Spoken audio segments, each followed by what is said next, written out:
Grupo Folha de Comunicação apresenta Folha BV Agro, o podcast do agro de Roraima. Meu nome é Gustavo Menezes, sou o apresentador deste programa e estou hoje aqui com Marcelo Augusto Parisi, nosso convidado, presidente da Agência de Defesa Agropecuária do Estado de Roraima. E, Marcelo, se apresente aí. Quem que é o Marcelo? Olá, tudo bem? Cumprimento a todos que estão nos assistindo. Agradeço o convite para a estreia do nosso podcast aqui, BV Agro, né? É extremamente importante estar aqui e trazer as informações da Agência de Defesa e de todo o estado de Roraima para cada um que vai nos assistir aí, que vai poder disseminar essas informações, são muito importantes para o nosso estado e também para o conhecimento de toda a população, né? Isso, Marcelo. Nós estamos iniciando esse projeto do podcast e ele vem baseado em cima de uma mudança, de um segmento que a Folha vem abraçando, que é o agro, né? Então nós temos a coluna do agro, que está sendo muito bem acessada, agradecemos a todos os nossos leitores, e agora nós estamos trazendo o podcast, iniciando aqui com o Marcelo, porque nós estamos bem na época muito de vacinação, e nós vamos falar sobre a vacinação do gado, rebanho, nós vamos falar sobre a agricultura, a pecuária, né, ao longo do programa. Mas primeiro, o Marcelo, ele é formado na Universidade Federal de Roraima? Eu sou formado aqui, né, na casa, como a gente fala. Formei em 2015 na Universidade Federal de Roraima e sou engenheiro agrônomo. Em 2018 entrei na Agência de Defesa como fiscal agropecuário, né, engenheiro agrônomo. E a partir de 2019, então, assumi a diretoria de defesa vegetal e de 2022 para cá a presidência da Agência de Defesa. Já tem um tempo aí na frente da presidência. Marcelo, você não tem aparência aqui de roraimense. Você veio de onde? Eu sou nascido no Rio Grande do Sul, né, de família gaúcha, mas eu já resido aqui há mais tempo do que lá, né? Então já são 16 anos aqui em Roraima, indo para o 17º ano. E já me sinto mais macuxi do que gaúcho, né? Bom. Marcelo, quais são, assim, as suas perspectivas na questão? Você tem uma visão e uma participação, devido a fazer parte da base governista, do agro de Roraima, agropecuária num geral. Como que você vê as perspectivas para os anos futuros? Como que você faz a relação do passado com o futuro? Como é que você liga isso? Como é que está a sua visão aí? Então, a base econômica do estado de Roraima, ela, ao longo do tempo, ela foi direcionada para estrutura governamental, né? E o que a gente tem trabalhado e tem feito é mudar isso para a verdadeira vocação do estado de Roraima, que é produzir alimentos. Então, Roraima tem vastas áreas, né? Tem muita extensão de área e precisa ocupar essas áreas, tecnificar essas áreas e produzir mais e melhor no que já tem de área disponível, né? A gente ouve falar muito em reserva indígena, em reservas ambientais, mas a gente tem uma grande quantidade de hectares de área disponível para a gente produzir e produzir muito, né? Marcelo, essa semana a Agência de Defesa ela soltou a notícia de que iremos antecipar a vacinação da febre aftosa. Por que isso está sendo feito? Exato. Então, esse ano, 16º ano já da criação da Agência de Defesa, nós vamos realizar agora em março. É muito importante frisar isso, porque é atípico, né? Normalmente a campanha é no mês de abril, mas ela foi antecipada para o mês de março. Então, a nossa 31ª campanha agora será de 1º a 31 de março, com período de notificação até 15 de abril. Então o produtor tem que ficar atento a essas datas, né, para não perder o prazo para a aquisição da vacina. Então, como ele faz normalmente no mês de abril, agora ele vai fazer no mês de março. E a gente já está divulgando, né, é muito importante divulgar aqui e frisar bem para que o produtor não perca esse prazo. Isso vai acontecer porque nós temos o reconhecimento do Ministério, né, da Agricultura, que o Roraima passa, a partir da próxima campanha de vacinação, a ser livre de aftosa sem vacina. Então a gente vai fazer a nossa última vacinação para aftosa agora em março de 2024, e após isso passa o período sem vacinação até o reconhecimento internacional, né? 1 ano sem vacinação até ter o reconhecimento internacional, e esse prazo ele inicia a contagem em 1º de maio. Então, de 1º de maio de 2024 até 1º de maio de 2025 não pode haver nenhuma vacinação para aftosa no estado de Roraima, para que a gente tenha o reconhecimento internacional de área livre de aftosa. Então a gente, como fazia a campanha em abril e ainda entrava no mês de maio com uma possível prorrogação, notificação, a gente resolveu antecipar, até por conta da agulha oficial, que ela leva 45 dias nas áreas indígenas, né? E ela ia até 15 de maio. Então agora ela vai começar também em 1º de março e vai até 15 de abril. E a gente tem esse período de 15 dias ainda de folga para organizar toda a documentação, finalizar a campanha e aí 1º de maio notificar o Ministério que não haverá mais nenhuma vacinação para aftosa aqui no estado de Roraima. Então, para que o nosso ouvinte, telespectador consiga entender, é uma questão burocrática que fez antecipar, porque a contagem começa dia 1º de maio, então 1º de maio tem que estar tudo vacinado, tem que estar tudo informado, né? Então a escolha pelo mês de abril foi sempre porque era um início das chuvas, né? Historicamente no estado de Roraima, e o gado já estava um pouco melhor. Do final do inverno, né? Ele acaba sofrendo muito. Março a gente sabe que ele vai estar um pouco debilitado ainda, mas por conta dessa questão burocrática é necessário fazer essa antecipação. Ela já foi autorizada pelo Ministério da Agricultura na última semana, então a gente já começou a divulgação agora. E a gente precisa cumprir esses prazos, né? Não pode perder isso, porque a gente já vem de campanhas desde 2001, né? Então, antes da criação da Agência de Defesa. Como é que era feito antes? Quem que fazia antes? A agência foi criada em 2008, então, né? Exato. Antes de 2008, como é que era feito? Antes a Agência de Defesa era um departamento dentro da Secretaria de Agricultura, né? Como o IATER, como a FEMAR, eles foram sendo desmembrados da Secretaria de Agricultura e assumindo uma postura mais ativa, né? Vamos dizer assim, para a sociedade. Então, tem estruturas separadas agora, e a DADERA aconteceu em 2008, né? O Iteraima aconteceu antes ainda, lá nos anos 2000, né? E essa divisão antes, né? Ou melhor, essa divisão ela trouxe essa autonomia para a Agência de Defesa para fazer esses trabalhos. Uhum. Mas antes era um departamento dentro da Secretaria de Agricultura que usava os servidores da Secretaria de Agricultura para fazer esse trabalho juntamente com a população, né, óbvio. E aí houve a necessidade da criação, né, o crescimento do rebanho bovino, o crescimento da agropecuária do estado, ele trouxe essa necessidade da criação da Agência de Defesa. Né? Aham. A agência, ela é muito nova, né? Foi criada em 2008, mas tem desenvolvido um trabalho muito importante para a agricultura no estado de Roraima. Existe algum estudo dentro da agência que ela demonstre da data de criação da agência para os dias atuais, qual a relação que a agência tem com o crescimento tanto de animais quanto de área plantada, e o que a agência influencia nisso? Porque a agência se ela tem uma relação direta com isso, como que isso é demonstrado? Então, exato. Ela foi criada em 2008, né, uma das mais jovens do Brasil. Acredito que só o Amazonas seja mais jovem que a agência do Amazonas, né? E de lá para cá a gente vem fazendo o levantamento e acompanhando os números de crescimento da agropecuária do estado de Roraima. Então a Agência de Defesa ela tem uma importância muito grande para a população do estado de Roraima, que às vezes nem sabe disso, mas todos os alimentos de origem animal, vegetal, que a gente consome, eles têm um certo controle ou passam pelo controle da Agência de Defesa, né? Então a qualidade do alimento que está sendo entregue lá para a população, ele tem a ver com o serviço da Agência de Defesa, né? Então a gente tem um trabalho extremamente importante para a saúde pública, inclusive. E esses números a gente vem acompanhando de 2008 para cá. O nosso rebanho bovino ele saiu de 508, 510 mil animais, para agora chegando na próxima campanha de vacinação, né, agora em março, com 1.247.000 animais. Qual ano que era 500 mil? 2008? 2008, exato. Então, sim, a criação da agência. Então a gente chegamos a...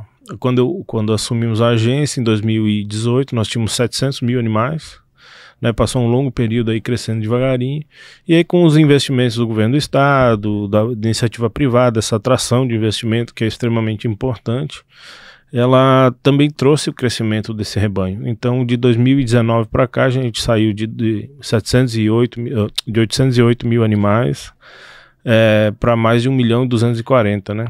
Marcelo, Roraima, ela faz fronteira com a Venezuela e com a Guiana, né? Como é que estão esses países em relação à febre aftosa? E como é que... Porque se a gente vai deixar de vacinar, existe uma preocupação sobre essa área de fronteira.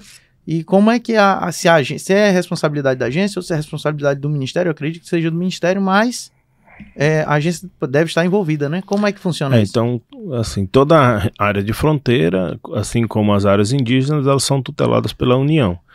Mas a Guiana, né, falando de Guiana, ela é livre de aftosa já há mais de 60 anos com reconhecimento internacional.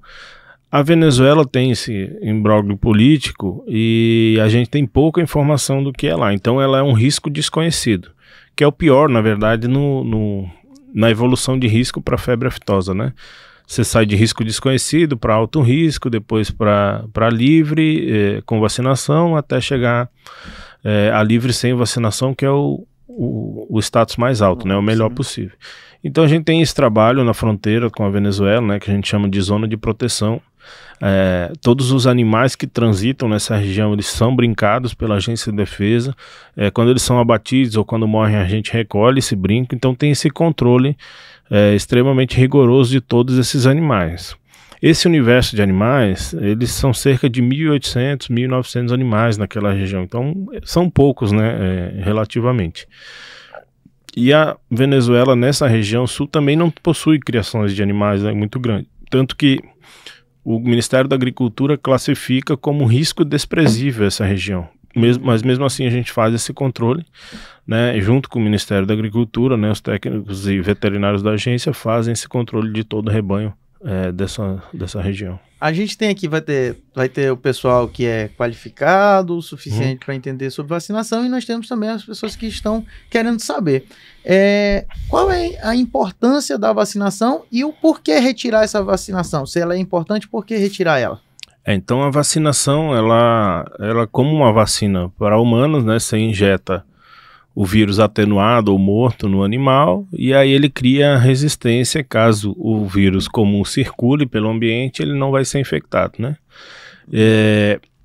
E aí a gente trabalha para chegar no livre sem vacinação, que é quando a gente faz sorologias. O que é? A gente coleta o sangue de vários animais, né? No último ano foram 10 mil animais, tiveram seu sangue coletado, manda para a amostra.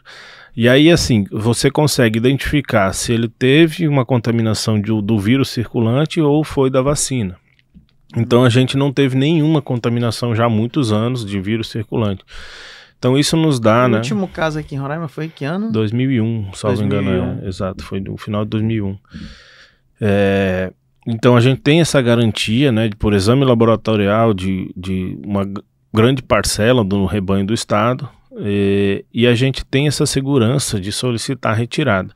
A retirada acontece o quê? A gente para de vacinar, né, os animais para febre aftosa, e com isso, qual que é a grande vantagem? A gente consegue exportar a nossa produção para mercados que remuneram melhor. Então, para o produtor é extremamente importante para a gente estabilizar o preço dos bovinos aqui no estado, né? A gente ter comércio, e para a população do estado também, porque esse rebanho com maior condição de venda, ele também cresce, então tem mais disponibilidade para o mercado interno e ainda tem disponibilidade para fazer vendas para o mercado exterior, e isso atrai investimento, atrai emprego, gera renda no estado de Roraima, né? O mercado exterior, para eles não interessa o animal que está sendo vacinado, então. Eles interessam já sem vacinação, que é uma garantia de que a praga não irá chegar lá, a doença não irá chegar lá. Então são barreiras sanitárias e comerciais, né? Então tem país que aceita e tem país que não aceita os animais, a carne de animais vacinados, né? Então eles acabam remunerando melhor aqueles animais que são provenientes de localidades livres sem vacinação. É para garantia, né, da não circulação de nenhuma forma do vírus, né? Isso, muito legal. Marcelo, como que tu enxerga hoje os pontos fortes em termos de operação institucional e aqueles pontos que precisam ser aprimorados dentro da agência? Então a agência teve um concurso, né, em 2015, o último concurso. Ela conseguiu adquirir muitos técnicos, muitos veterinários, engenheiros agrônomos, e com isso veio evoluindo o serviço da Agência de Defesa. Só que ele também cresceu muito de 2015 para cá, né? Então hoje a gente tem um quadro, eu diria equilibrado, mas para avançar a gente ainda tem que fazer melhorias. E as condições que o governo tem dado para a gente também são muito boas. Hoje a gente tem veículo, tem combustível para poder trabalhar tranquilamente e atender o produtor rural, né? Mas a gente sabe que está sempre brigando por melhoria e essa é a nossa motivação de seguir em frente na gestão, né? A gente buscar melhorias para a Agência de Defesa, porque elas consequentemente, chegando à Agência de Defesa, elas vão ser entregues à população, né? Então essa melhoria tem que ser constante, né? A gente luta pela aquisição de tecnologia para o nosso serviço, né? Para melhorar a condição principalmente de barreira sanitária, de fiscalização de veículos, fiscalização de cargas, né? Hoje nós temos uma parceria com a Cefaz, lá no Jundiá tem uma van que é um scanner de raio-x, ela escaneia os caminhões, então facilita o trabalho do nosso fiscal lá na ponta e isso traz segurança para a população. A agência de defesa, eu sou funcionário servidor da Agência de Defesa, sou fiscal agropecuário lá no Jundiá.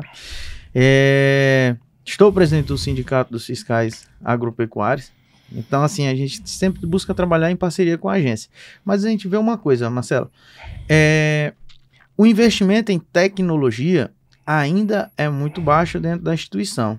E nós tivemos um curso ao final do ano passado, né, que foi em parceria do sindicato com a Agência de Defesa Agropecuária, e vieram vários palestrantes de outros estados. Isso qualifica o corpo técnico da agência, mas o que ficou desse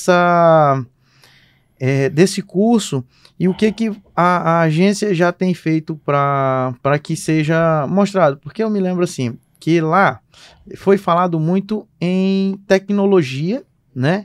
E a preparação do Estado para que quando uma indústria ela vai se localizar em determinada área do Brasil, ela vai olhar aqui para o estado de Roraima e vai dizer assim, pô, ó, Roraima tá com energia legal, Roraima tem fácil divisa com a Guiana, com a Venezuela, que são locais que podem levar ao mar facilmente, tem aqui o Amazonas que sai pelo rio, transporte, as estradas, nossa, que tem melhorado, mas o Estado ele tem que estar preparado para receber aquela indústria diante a sua agência de defesa. O que a agência tem conversado hoje com o governo do Estado, né, com o executivo, para que sejam feitas melhorias e que a gente possa se adequar para que essas indústrias enxerguem Roraima de fato como um estado promissor para vir e se instalarem no estado de Roraima. Exatamente. O estado tem trabalhado muito nessa atração de investimento exterior, né? Porque a gente sabe que isso gera emprego, gera renda para a nossa população. E a Agência de Defesa, ela busca seguir também o mesmo caminho. Nós estamos buscando treinamentos em parceria com o próprio sindicato, né? Como você falou, e desses treinamentos a gente vai aprendendo coisas que a gente às vezes nem imagina que acontece, né? E a busca desses treinamentos traz também uma visão das nossas deficiências. Então, a gente já tem buscado, principalmente agora, para o primeiro semestre, uma evolução do nosso sistema, né? Para que ele seja cada vez mais autônomo e mais próximo da pessoa que é usuária, né? Então, a nossa intenção é que ela dependa cada vez menos de buscar a agência de defesa numa unidade ou na unidade sede, que ela possa fazer da casa dela, no conforto da casa dela, pelo celular ou pelo computador, a emissão dos documentos, o requerimento de documentos, que é uma das partes muito importantes da agência de defesa, né? Essa garantia da sanidade através da documentação do produtor rural. E a gente tem buscado também a aquisição de novos veículos, de equipamentos que são utilizados lá na ponta para fiscalizar as propriedades, né? Como drone, como a aquisição de materiais, né? Que vão ser GPS, tablet, essas coisas facilitam a atuação e aceleram a atuação do fiscal, né? Então a gente tem a fiscalização móvel aí, vai ter a internet móvel também para acompanhar, para dar segurança, né? No caso de chamar um reforço policial, eles já andam com a polícia, né? Mas no caso de precisar, já tem essa comunicação mais ágil. A melhoria da infraestrutura de comunicação também, né? A gente está instalando Starlink, né? Pelo contrato de internet em várias localidades da Agência de Defesa. Então isso vai melhorando aos pouquinhos a condição de trabalho. Também estão previstas 3 reformas de unidades agora para esse ano, através de emenda parlamentar, e a gente vai com isso também avançando, né, nessa parte estrutural da Agência de Defesa. A gente sabe que não é fácil, que é caro de fazer isso, mas aos poucos o governo consegue fazer e a gente consegue entregar uma situação muito melhor. E a gente também, através de emenda parlamentar, a gente tem estruturado a nossa educação sanitária. Isso facilita muito o nosso trabalho quando a população tem essa educação e já sabe o que não pode e o que pode, né? Então ela acaba cobrando aquele empresário, aquele produtor, para que entregue a qualidade que é necessária para a população. Nós temos um projeto muito bacana, que é o Sanitarista Mirim, né? Ele já está em execução desde o mês de novembro, e ele vai até o mês de maio agora, a primeira turma, né? E aí em junho já começa a segunda turma. Nós temos nesse momento 26 alunos, né, da rede escolar aqui de Boa Vista. Eles estão atuando, né, como sanitaristas mirins. Então eles o projeto ele é com crianças da capital ou vai ser estendido? Vai ser estendido nesse ano, né? A segunda turma já vai incluir o interior, né? Como foi o primeiro projeto, a gente decidiu aprender pelo caminho mais fácil no começo, né? Então selecionou crianças aqui da capital, né? Tem esse contato mais fácil, mas agora já a segunda turma já vai incluir os municípios do interior. Serão 60 crianças selecionadas na segunda turma, e a gente vai fazer esse trabalho disseminado também pelo interior do estado. Eles são treinados, né? Capacitados para levar aquela informação de sanidade animal e vegetal para suas casas, para sua comunidade, também para dentro da escola, né? Então eles fazem visitas em vários locais, eles recebem o treinamento, recebem fardamento, todo o material de divulgação, e é um projeto muito bacana, né? Tem levado... Eu me lembro que quando eu era criança, aqui no estado de Roraima, teve uma campanha parecida do Detran, que ensinava as crianças que tinha que usar o cinto de segurança, que tinha que parar no sinal vermelho, obedecer a placa de pare. As crianças não dirigiam, mas elas cobravam dos pais, né? Ei, papai, bote o cinto, sabe? Né? Porque a população antiga que não era acostumada a usar o cinto de segurança, e aquilo passou a ser cobrado pelos órgãos de fiscalização. Aí eles fizeram a educação com as crianças, e eu acho que hoje essas crianças todas normalmente botam o cinto, respeitam a sinalização, porque aprenderam isso na infância. Então o projeto ele tem mais ou menos essa mesma ideia, né? Exato. Então é muito importante formar esses cidadãos, né? Então, formar da maneira correta, que eles saibam ser exigentes com a sanidade dos produtos que eles estão consumindo todos os dias, e que eles disseminem essa informação entre os familiares, entre a comunidade, os amigos. E aí no futuro a gente tem outros exemplos, né? É um projeto inspirado no projeto que tem em Santa Catarina, né? Santa Catarina, esse ano, são mais de 5.000 crianças envolvidas, né? É um formato diferente do nosso, né? Eles são feitos pelas unidades regionais, nas escolas, municípios, através de palestras. O nosso é um pouco diferente, né? Porque tem essas visitas, a criança é centralizada, né? Ela não é dispersa. Mas a gente vai evoluindo com o tempo, atingindo cada vez mais crianças, né? E formando cada vez mais jovens conhecedores da defesa agropecuária, e também jovens mais exigentes quanto à qualidade dos produtos que eles estão consumindo todos os dias, né? Marcelo, me explica aqui uma coisa. Quando a gente fala de sanidade dos produtos, né?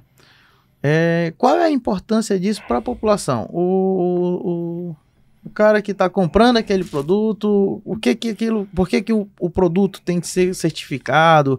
Por que ele tem que ter o selo da agência? O que isso pode levar à vida dele? Por que tem que ter essas exigências? Em resumo, para ser fácil de entender, a gente trabalha... essa qualidade sanitária dos produtos, ela é baseada na segurança alimentar, né? Na segurança dos alimentos. Então, a qualidade de produção daquele alimento, as boas práticas de produção, tudo isso é exigido daquelas indústrias que produzem. Por exemplo, aqui em Roraima a gente tem várias queijarias, né? São mini laticínios, e essas queijarias elas têm a área de recebimento do leite, o tratamento desse leite, depois a formação do queijo, toda a exigência de limpeza estrutural dos utensílios, né? Então, a gente é comum ver a venda de queijo em várias localidades aí, digamos, clandestino, né? E isso pode trazer muito risco, né? A gente sabe que o leite, que o queijo, eles são grandes proliferadores de bactérias e pode trazer doença, né? Então, às vezes, a pessoa adoece e nem sabe por que adoeceu, que teve uma diarreia, etc. É questão de saúde pública. Exato, então envolve muito a saúde pública, né? A gente sabe que investir nisso, a gente vai acabar economizando muito dinheiro lá no hospital, né? É muito importante isso, ter essa visão e que a população tenha também. Porque quando ela vai buscar um alimento, ela vai olhar o selo da Agência de Defesa, lá vai ter um selinho do CIE ou então do CIF, né? Que é a Inspeção Federal. Isso é uma garantia de que aquele alimento foi produzido dentro das normas exigidas de qualidade e de sanidade, né? Sim. Marcelo, aqui no estado de Roraima, nós temos a agência com essas barreiras que são instaladas ao longo das BRs, né? E a população muitas vezes não entende. Por que essas barreiras estão lá? Qual é o trabalho delas? Exato. Então, elas são barreiras sanitárias, né? Como a gente costuma chamar. Foram instaladas primeiramente para o controle da mosca da carambola, né? Que era uma praga que estava se instalando no estado de Roraima a partir das regiões norte, né? Normandia e Uramutã. Ela entrou vindo da Guiana, né? E ao longo do tempo ela foi sendo deslocada. Então, ou vem ou volta de acordo com a expansão da praga ou retração. A gente, em 2021, teve a primeira presença da praga dentro do município de Boa Vista, da mosca da carambola, né? E depois disso também o controle ficou um pouco mais complexo, porque Boa Vista não é fácil, né? Um pomar gigante e ela se dissemina de maneira muito rápida. Então a gente acabou agora, esse ano, levando essas barreiras. Uma está na Vila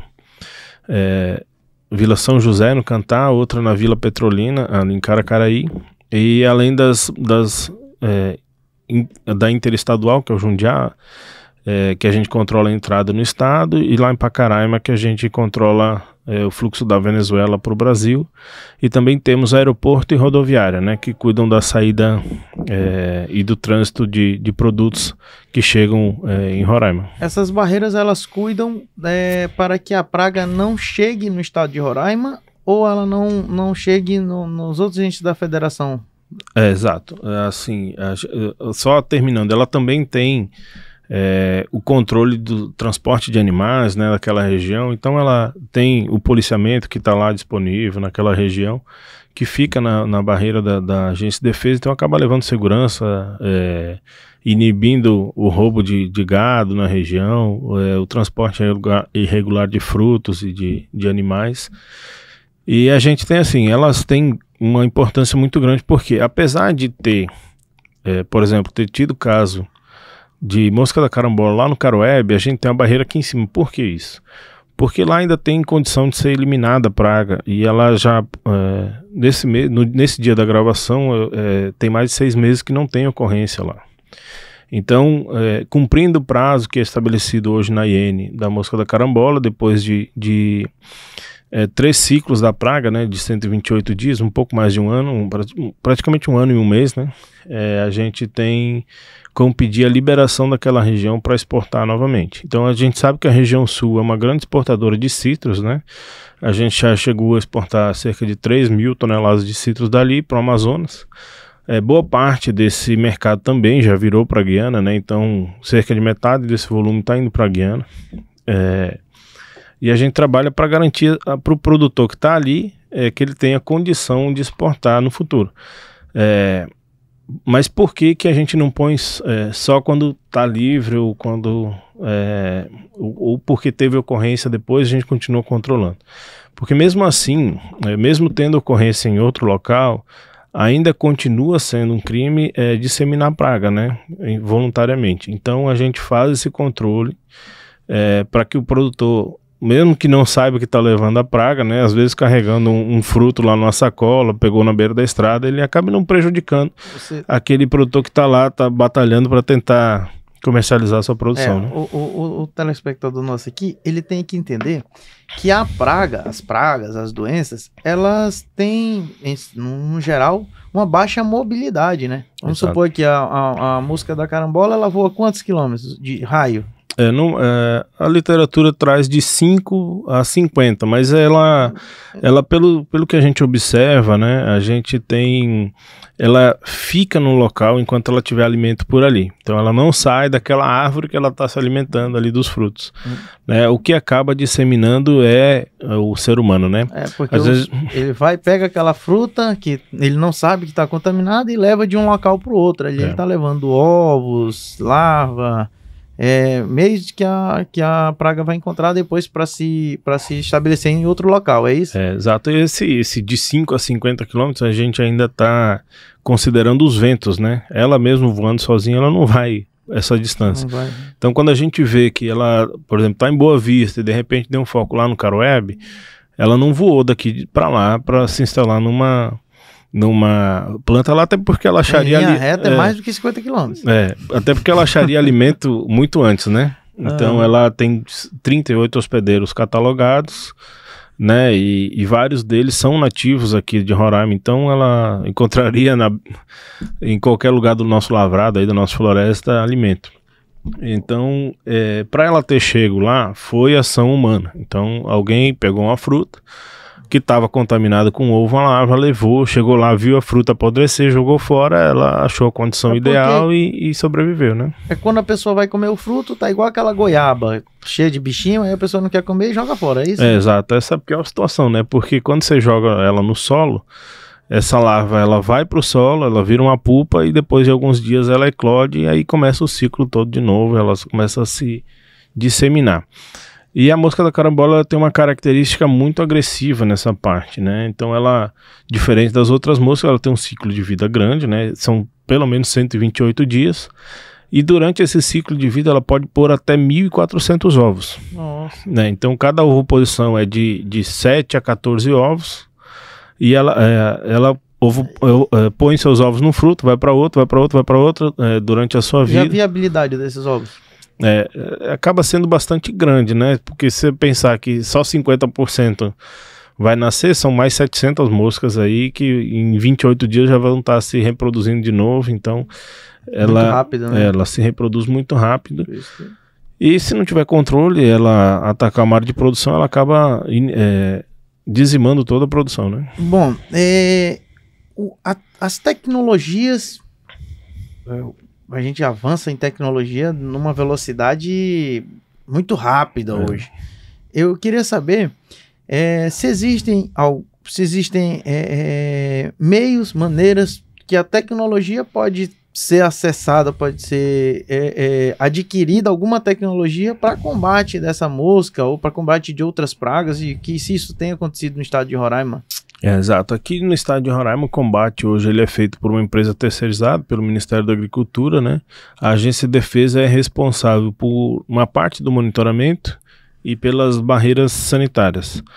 Então ela usa um produto químico que é aplicado nos hospedeiros, né, para a supressão dessa praga e também o armadilhamento. eles têm dado conta do recado, assim, de forma relativa. Mas a gente tem também alguns produtos registrados já para mosca da carambola e tem algumas técnicas biológicas que estão sendo desenvolvidas lá no Nordeste e no Amapá para tentar... para moscas das frutas, né? E pode ser aplicadas também para mosca da carambola. Uma delas é o macho estéreo, né? Para quando você tem altas populações de mosca, eles irradiam o macho, ele fica estéreo, então ele não consegue reproduzir, você consegue diminuir a população de moscas para depois entrar com combate. E também tem, eles têm identificado algumas vespas que elas são parasitas dos ovos dessas moscas. Então, estão produzidos em grande escala para aplicar isso. Precisa da liberação do Ministério, né? Mas acredito que em breve tem essa técnica disponível também. E a gente trabalha, principalmente, tem proposto ao Ministério da Agricultura já a mudança da instrução normativa da mosca da carambola, no que a gente acredita ser viável, né? A gente acredita que possa certificar por propriedade, né? Com o serviço oficial fazendo o monitoramento daquela propriedade, caso não haja mosca da carambola, faz a carga, lacra a carga e pode comercializar. Mas ainda não tem isso definido pelo Ministério, né? Ainda não pode. A mosca, ela é o grande problema, entrave hoje para a grande maioria das frutas do estado de Roraima, né? Que ela é bem agressiva. Mas existe a possibilidade tanto de praga de fruta quanto de animais de entrada pelos países que fazem divisa com a gente. Como é que está o estudo sobre isso? Vocês acompanham? É responsabilidade da ADEL ou do Ministério? Exato. Então, a fronteira é uma responsabilidade federal, mas a gente tem que atuar em defesa do nosso estado. Hoje existem uma barreira lá em Pacaraima, né? A gente faz uma barreira lá. No Bonfim agora o Vigiagro está de volta, então não tem da Agência de Defesa, né? Ela foi deslocada lá para a Vila do 20. Mas tem dezenas de pragas, eu diria, para não dizer uma centena de pragas que hoje existem no mundo que são ausentes no Brasil. Então a gente tem uma rota de comércio que sempre passa por Venezuela, passa por Guiana, passa pelo Caribe e gera muita atenção para a gente essas pragas circulando o nosso país, né? Então a gente tem uma que é o fusário, né, a raça 4, que ela é extremamente agressiva para as bananeiras, né? Nós temos a raça 1 aqui no Brasil, se eu não estou enganado, as outras também, mas a raça 4 não.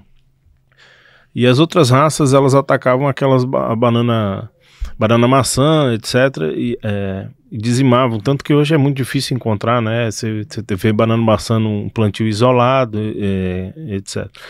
Mas a raça 4, ela ataca todas as espécies, né? E dizima numa velocidade muito grande. Então a gente tem a presença dela confirmada lá no norte da Venezuela. E a gente tem muita atenção lá na fronteira para evitar esse trânsito. A gente sabe que tem os indígenas que produzem banana ali e já tem feito um trabalho com eles também para eles evitar o transporte desse material entre a Venezuela e Brasil. E também para esse material não chegar até o Brasil, né? Essa praga também não vir junto com esse material. Muito interessante, muito legal. Marcelo, nós estamos já com tempo de programa e deixa eu te perguntar uma coisa. Como é que você, Marcelo, enxerga o futuro do estado de Roraima para a agropecuária? Queria que você falasse um pouquinho da pecuária, primeiramente, e depois falasse da agricultura, das áreas plantadas, que a gente não falou de soja, não falamos de várias coisas. Se a gente for falar, dá o dia todo, né? Mas como eu falei no começo, a vocação do estado de Roraima é produzir alimentos. Isso é claro para mim e como deve ser claro para grande parte da população. Isso está claro quando a gente vê o crescimento principalmente da produção de grãos no estado, né? A gente tem um solo adequado, tem um período chuvoso adequado, tem luminosidade adequada e excelente para produzir alimentos, para produzir frutas. Então o grão tem se estabelecido, né? E é muito importante porque a produção de grãos ela é uma âncora do desenvolvimento agropecuário. Então, com a produção de grãos em larga escala, você tem mais maquinário disponível, você tem mais adubo disponível, você tem calcário disponível.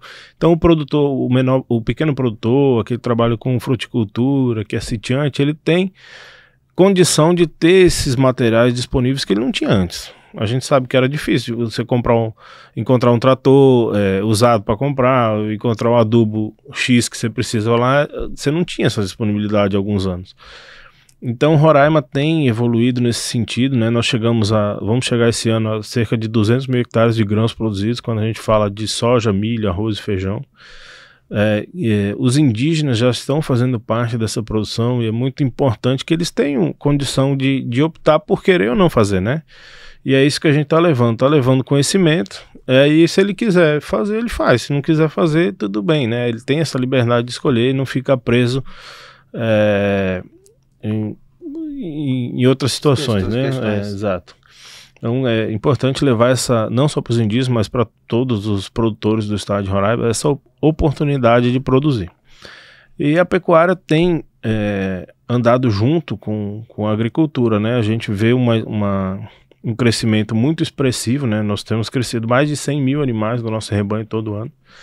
E a gente já tem confinamentos aqui que era algo que não existia e era muito raro há 2, 3 anos. Já tem vários instalados aqui no estado e produzindo com uma velocidade de engorda, às vezes superior aos que estão instalados há muito tempo lá no centro-oeste, no sudeste. A gente tem uma condição muito grande. De confinamento, hoje o estado, ele como é que é baseado o confinamento? O confinamento, ele é arraçoamento, né? Dado em coxo pro gado, né? Uhum.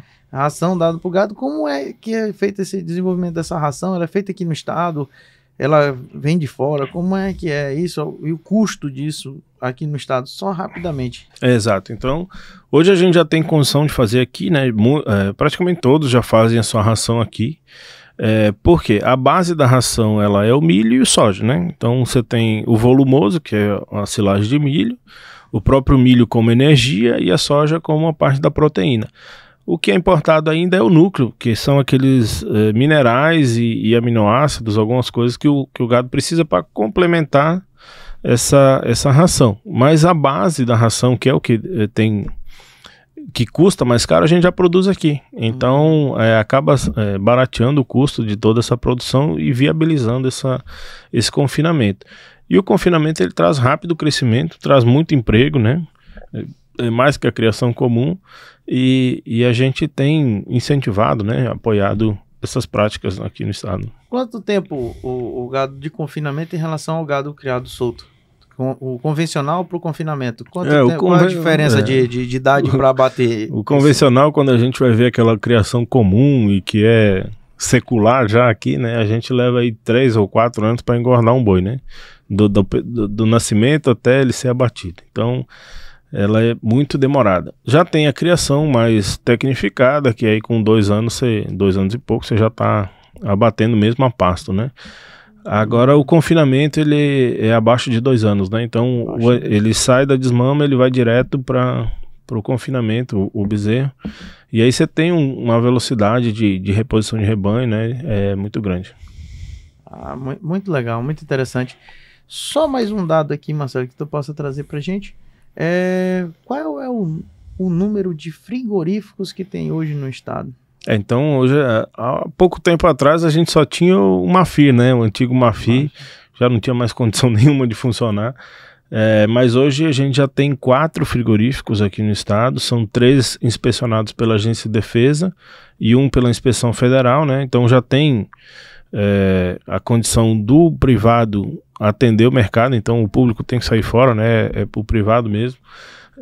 E a gente faz esse controle. Nós temos 3, são aqui em Boa Vista e 1 lá em Rorainópolis, já certificados pela Agência de Defesa, acompanhados pelos médicos veterinários e técnicos da Agência de Defesa, e são 2 em Boa Vista e 1 lá, né, pela Agência de Defesa, e 1 federal aqui em Boa Vista. Esse federal vocês não participam Não, ele toda a fiscalização é feita por um médico veterinário do Ministério da Agricultura. Do Ministério. O que Exato. Vocês cuidam é de antes Exato. Antes da entrada Então, de qualquer forma, a Agência de Defesa participa da cadeia, né? Porque a gente cuida de toda a sanidade do rebanho até ela chegar no abate. Aí a inspeção federal, ela garante a exportação. É por isso que o frigorífico migra da inspeção estadual para a federal.